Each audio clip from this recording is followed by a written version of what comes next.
Welcome, everyone, to the Gridiron Review Podcast. I'm Zach, that's Jack, and we are back for episode 9 of our Offseason in Review series. We begin the AFC East with the New York Jets. This team had one of the best drafts out there, getting some amazing value while also getting some players that were the best at key positions of need. And you combine that with a solid free agency, and there's no doubt that this team is improved from last year. How do they look against the rest of the division, though? Jack will start us off with the answer. On the offensive side of the ball, their key losses are highlighted by receiver Jamison Crowder, tight end Tyler Kroft, tight end Ryan Griffin, guard Laurent Duvernay-Tardif, who we found out is taking a leave of absence from the league to go get his doctorate or something like that. Medical doctorate or do his residency, something crazy like that. Yeah, very smart. Alex Lewis at guard and Morgan Moses at a tackle. They retained everyone's favorite backup quarterback, Mike White, destroyed the Bengals, who later went on to make a Super Bowl and almost win it. Joe Flacco, who somehow is still hanging around. Tevin Coleman, Braxton Berrios, and a bunch of depth pieces. Their free agent pickups are highlighted by 2 tight ends, CJ Uzoma, Tyler Conklin, Laken Tomlinson, and Nate Herbig at guard. In the draft at pick 10, they took Ohio State's Garrett Wilson, who is a nice piece to the receiving room now. This is an offense that seems to be super high powered given what they brought in. And right now, it is on Zack Wilson to produce. And if Wilson can pick up where he left off at the end of last season, I don't think that they're going to have much of a problem offensively. Our biggest concern with this offense, well, there's 3 things. First off is you lost Morgan Moses, and there's a lot of question marks around Mekhi Becton. What is the plan at tackle? Because the interior of your line is going to be good now with Herbig and Tomlinson and whoever else you had there from last year. The second question is, what is your plan offensively? Because after free agency, we thought that it was going to be a lot of 12 personnel after bringing in Uzoma and Conklin. But then in the draft, you go out and get Garrett Wilson, who is a solid route runner, solid with the ball in his hands. We think there's minor red flags that could result in some pro drop issues, although Zach will touch on that shortly. And then the third question was, I'll remember it eventually. I'm kind of blanking here. But the point is, you got Ruckert, Uzoma, and Conklin, and you have Corey Davis, Elijah Moore, and Garrett Wilson. What is the plan here, especially with Carter coming off a strong rookie year and now Breece Hall? It just seems like there's weapons everywhere and you're not going to be able to utilize them all. Yeah, I think the biggest, you signed 2 tight ends and they were decent signings. Neither one of them, I like the Conklin one more personally, but then you're right, they go draft Garrett Wilson at 10, who, in my opinion, was not the top receiver, but what he does do well is he's the guy that you get the ball to his hands quick and he can make a lot of people miss. He's a decent deep threat, although I don't think I would use him in that way as much in the NFL, despite his speed. And it does seem like they're going to run 3 receiver personnel, even though they signed the 2 tight ends. But then they go take Jeremy Ruckert in the 3rd, which was by far, in my opinion, their worst pick. I didn't like Ruckert to begin with, but then when you draft him in the 3rd, after you just signed 2 tight ends to 3-year deals, just very weird decision. This should have been the tackle here. I know they went and got Max Mitchell in the 4th, but you could have ended up with another tackle in the 3rd. I believe the guy the Ravens drafted, Falele, was still there. And, why not replace Becton with another huge human being who's probably happier to play? But you're right that it is a lot of Zack Wilson, and that's the biggest question. I really liked him coming out, and he had a pretty strong finish to the end of the year. And now it seems like they are going to run a 49er style offense when you have guys like, I almost said Debo, Garrett Wilson and Elijah Moore, who are very fast and guys that you want to just hit on quick screens, on slants, and let them take the ball and run with it. Elijah Moore thrived with Zack Wilson before he got hurt last year. And to me, Corey Davis is the odd man out. I know they just signed him, but it's a lot of money to be paying a guy that is probably now your number 3 receiver. And I don't know, the in-depth contract details about getting out of the contract. I don't know if he's a trade candidate come the trade deadline, or if they're just going to let this year play out and then cut him presumably with at least half of his guaranteed money out of the way. But, you kind of brushed over it, but Braxton Berrios was also signed to a decently big deal for him. I think I could 2 be wrong. years, 12 million, I Yeah, think. I know it was like between 4 and 8 per year. And it's like, okay, he's a really good punt returner, but that's a decent amount of money for your now number 4 receiver. And it doesn't feel like there's a strict plan. And maybe the plan was as simple as let's just get Wilson as many weapons as we can.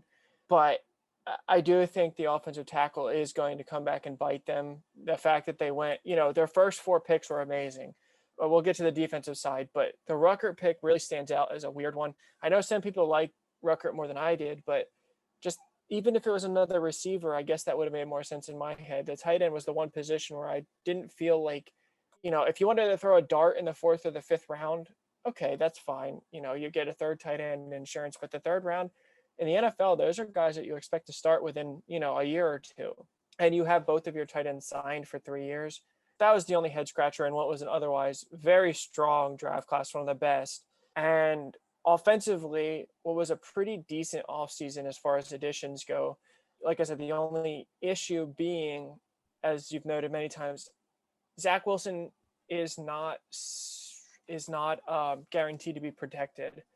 And I think when you can't guarantee your quarterback's protection, a young guy on a rookie deal, there's risk. Now, granted, they definitely did more than the Bears did for Justin Fields.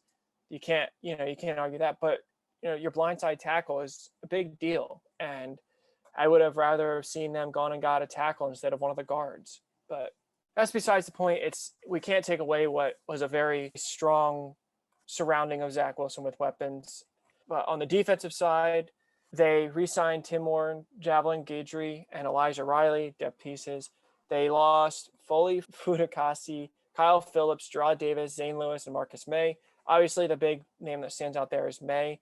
They did replace him with Jordan Whitehead, and I think that was a pretty good move.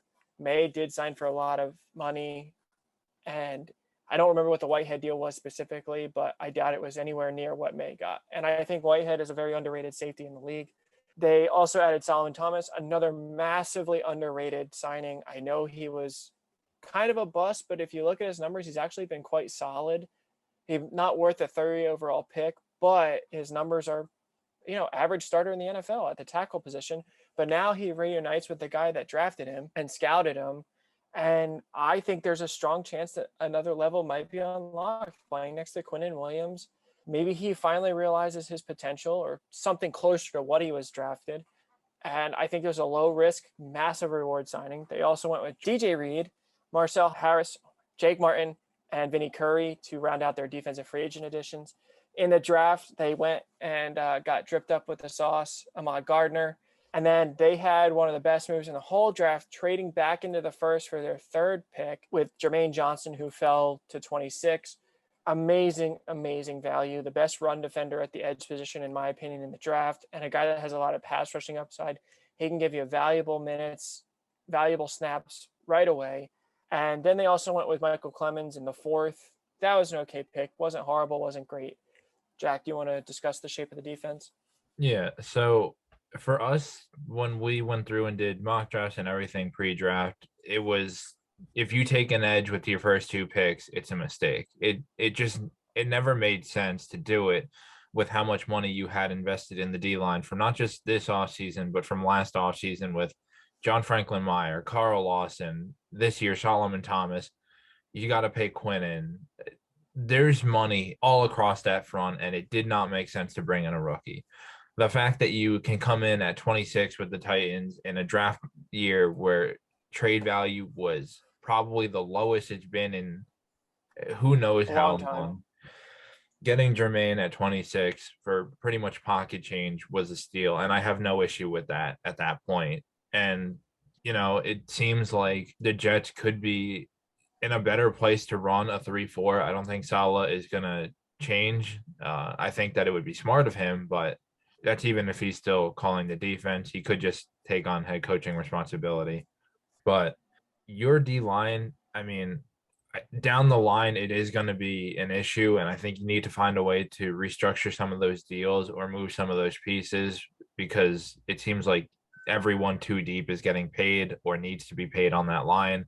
And I mean, if your rush can get there, then that's great because DJ Reed, Bryce Hall, and Sauce should be average, an average starting corner group. I think then you look in the safeties, it's probably Whitehead and Ashton Davis would be my guess. The secondary is a little weak for a conference that has pretty much all the young rising quarterbacks in the league. So that is a little concerning. But if this offense can get it clicking, I think, it shouldn't be too bad. The linebacker play, you still have a veteran leader in Mosley. Quincy Williams played fairly well last year. So linebackers average probably, but this team is going to ride and die on this D line that needs to not only stop the run, but get pressure quick because other than Sauce, how long these guys in the back end are going to hold up, it's hard to say. Yeah, and I think that's a good point. The defense, like we said, the offense took good strides, and the defense, they had 2 really good first-round picks, but it's still absolutely a work in progress. This is not a complete defense by any means, and they're going to take their lumps this year. We think they have a much improved team. We have them going 9-8 and finishing 3rd in the division. They, again, very good improvements. Unfortunately for the Jets, they're in a division where all 4 teams seem to be generally competitive. We do have the Patriots taking a step back, but at the same time, the Dolphins now have a suspected to be great young head coach, an insane wide receiver tandem with Tyreek Hill and Jalen Waddle, and a decent defense as well. So it's just, we don't think they make the playoffs, but we do think they see signs of improvement. And if Zack Wilson takes a bigger jump forward, there's a good chance that this record may even be better. But in general, we have their offseason as good additions, but are they there yet?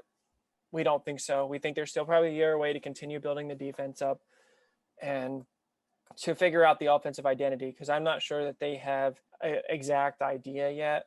I mean, they may go into the season and end up with the 3 receiver sets and just having Conklin or Azoma out there, and that just works better. They might decide that Corey Davis isn't it, and they just run 12 personnel with Elijah Moore and Garrett Wilson. I think there's a lot of flexibility, and I think they're going to have to spend some time seeing what Zack Wilson is most comfortable in, what style of offense he prefers.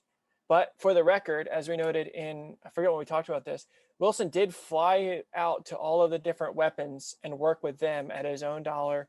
Instead of making them come to him, he went to each player's house during the offseason so they wouldn't have to go out of their way. And that's the sign of a leader. So if, we are big believers in Zack Wilson taking the next step. And like I said, if he does, it could be a much better season for the Jets than we even have. You want to throw anything in there at the end? Yeah. So, I mean, 9-8, that's just right above the average. And I think in our heads, that's where they sit. And like we said, this record could go up or down based on Wilson, but the 8 losses at the moment particularly has to do with the back end of the defense. And, if they can haul it together, this could be more. There's slight question marks around certain aspects of this team, but the nice thing for the Jets is that when you look at their offense, it does seem a little questionable that you bring in 3 new tight ends and whatever else is going on. But like Zach said, it's flexibility. It gives you the opportunity to game plan based on the weakness of the team you're playing that week. If you go up against the Pittsburgh Steelers or the LA Chargers from last year, you can throw 3 tight ends in there and 2 running backs and run it all day long. If you're going up against a team like Baltimore secondary from last year, you throw 3 receivers out there and you let Wilson go for 400 yards. It's a beautiful thing when you can change your scheme week to week. I feel like that's a concept that you only hear on the defensive side with guys running a hybrid 3-4, 4-3 base, but offensively, the Jets are going to find a way to do it differently. Well said. That concludes our AFC East first video with the New York Jets. Keep an eye out for the Miami Dolphins tomorrow. We look to see you there.